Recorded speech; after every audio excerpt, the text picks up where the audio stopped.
Before starting dispersion of light, let us try and understand some more aspects and properties related to light. Light is an electromagnetic radiation which includes radio waves, infrared waves, microwaves, visible light, ultraviolet light, X-rays, and gamma rays. Now, electromagnetic radiation is a form of energy and it is all around us, and it includes all these various types of waves. Now, electromagnetic spectrum is the range of all types of electromagnetic radiations with different wavelengths. Now, here you can see this is an electromagnetic spectrum which is having all different types of electromagnetic radiations. You can see radio waves, microwaves, infrared light, visible light, ultraviolet light, X-rays, and gamma rays.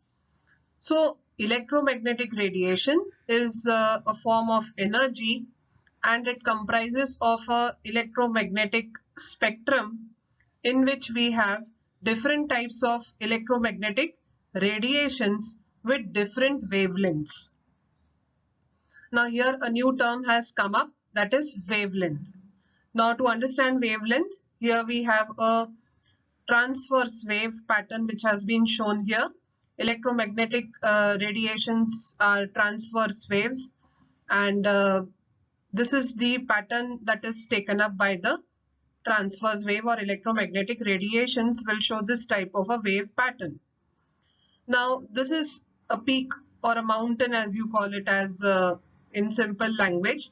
Now this is called as a crest. So here you have, here this one is the crest, and here the depression that you can see, that is called as a trough, wave trough and wave crest.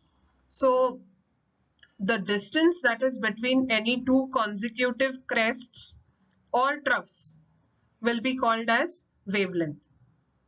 I repeat, the distance between any two consecutive crests, or it can be troughs. So between crests or troughs is called as wavelength. So here you can see this is one wavelength, and wavelength is an important property of radiation, and the symbol is lambda. So this is the symbol lambda, and wavelength is equal to wave speed upon frequency. Frequency is another important term. Frequency refers to the number of times an event is completed in a given period of time. In a given time interval, how many times a particular event is repeated is referred to as the frequency. So wavelength is equal to wave speed divided by frequency. So again, coming back to our electromagnetic spectrum. So this is an electromagnetic spectrum, and it comprises of the range of all types of electromagnetic radiations with different wavelengths. So radio waves will have different wavelengths, microwaves, infrared, all these will have different wavelengths. Now sunlight or visible light or white light, as we call it as, is a part of this electromagnetic spectrum, and sunlight is being electromagnetic radiation is capable of traveling through vacuum. It does not need a material medium for traveling. So sunlight is electromagnetic radiation, and by visible light, we refer to the visible region of the electromagnetic spectrum. So this is the visible region of the electromagnetic spectrum. That is the range of wavelengths that trigger brightness and color perception in humans. And this lies between the ultraviolet rays and the infrared rays. So you can see here in this electromagnetic spectrum, we have this particular area of visible light or sunlight or white light, and this is the area which we are capable of seeing. So human eye is capable of seeing this particular wavelength of light, that is visible light. And what is the wavelength of this visible light? It lies between 700 nanometers to 400 nanometers. So this is the range for visible light. Another important thing, frequency and wavelength are inversely related to each other. You must remember this because further when we study you will require this relation.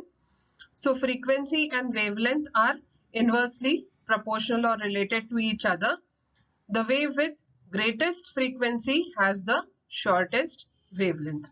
So I hope you have understood this. That is what is an electromagnetic radiation, and it is a form of energy. And this is the electromagnetic spectrum, which comprises of various types of waves and electromagnetic radiations. And out of this whole spectra, only the visible light can be seen by human beings. The eye is capable of seeing only the visible light, and it is capable of distinguishing the brightness and the color perception in human beings, and that this visible light lies in the range of wavelength 700 nanometers to 400 nanometers.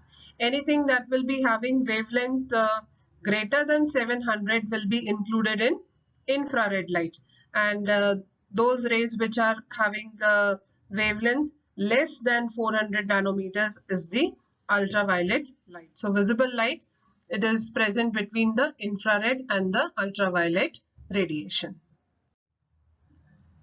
So in this slide we are going to talk something more about the visible light. The wavelength of radiation to which our eyes are sensitive is between 400 and 700 nanometers. So our eyes can see only the visible light of the electromagnetic spectrum.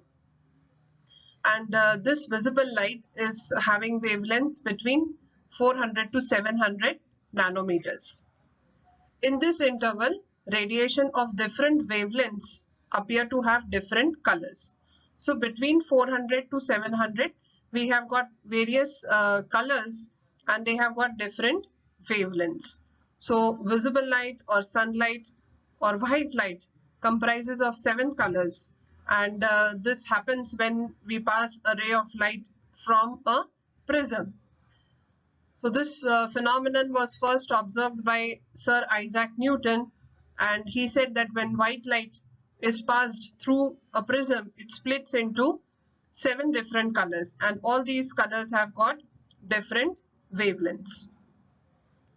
The red light has maximum wavelength, that is close to 700 nanometers, while violet light has smallest wavelength, close to 400 nanometers. So this is very evident from this diagram. Here you can see that red light is having wavelength close to 700, and violet light will have it close to 400 nanometers. Another important conversion that you must remember, that is 1 nanometer is equal to 10 to the power of -9 meters.